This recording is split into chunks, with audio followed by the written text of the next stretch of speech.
I have to make some cookies for a co-op class that I'm going to be teaching tomorrow, so I invited the kids to come help me. I like to make a batch and freeze the cookie dough balls. For us in this season of life, that is just the easiest thing for me to do, and these particular cookies are for a science experiment. My main goal, letting the kids help me with this, is letting them help without making things too overwhelming for me. In this current video, I am juggling a task that I have to complete for co-op. I want to engage with my kids and let them do something fun. I'm wrestling a teething baby. I also am making sure that dinner gets on the table, and I'm getting ready to go to a baby shower tonight. So if I just let them help with a single job, I feel like I'm winning. And I understand there will be messes and there will be mistakes, and that is okay. An important aspect to remember when you're letting your kids help is the idea of grading tasks. So if you're not familiar with grading tasks, it just means making a task easier or harder depending on the child's skill level. So as an OT, I have been trained to analyze each intricate part of a task and decide what is appropriate for the person doing the task, grading the task up or down depending on what they're able to do. For example, grading a task with this recipe. If one of my kids is not ready to measure the salt independently, that's not a problem. I'm going to scoop the salt myself and then let my kid pour it in the bowl.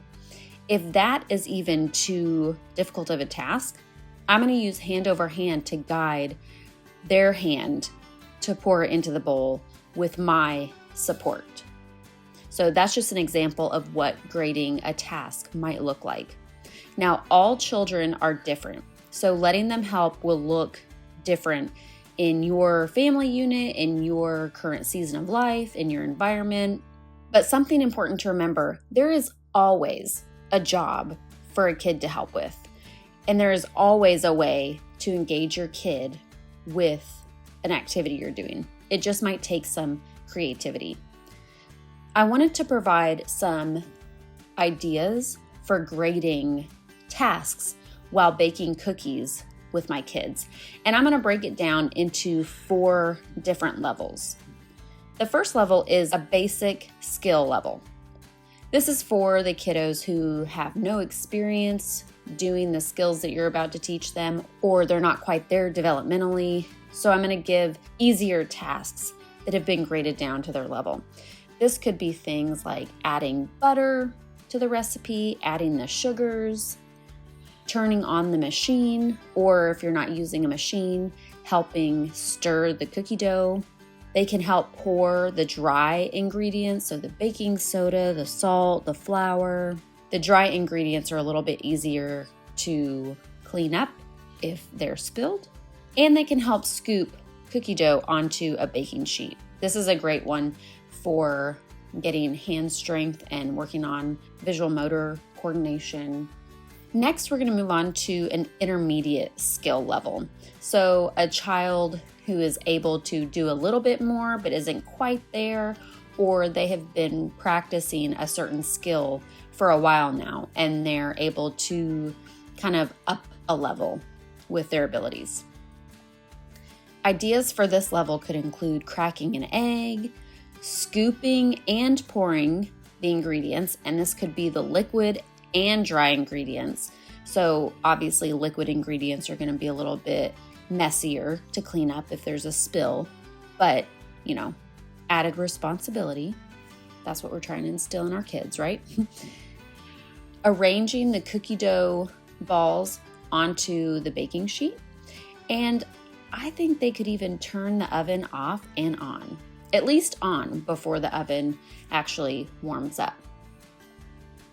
Next, we move on to advanced skill level. Now, this is for the kids who have had a lot of practice with a certain recipe, or they are at a skill level and they're close to independently working through an activity like this. So ideas for grading tasks for this level would be to read or even copy the recipe by hand if you're working on different writing skills or dictation skills. Delegating tasks to a parent or even a sibling, that just kind of helps solidify their understanding of what steps are included in the activity. Measuring all the ingredients independently and even double checking that you're not messing up and doing a tablespoon instead of a teaspoon. And putting the cookies in the oven and even taking them out, obviously with adult supervision, if that is an appropriate scenario. Finally, I wanted to mention an observation only skill level.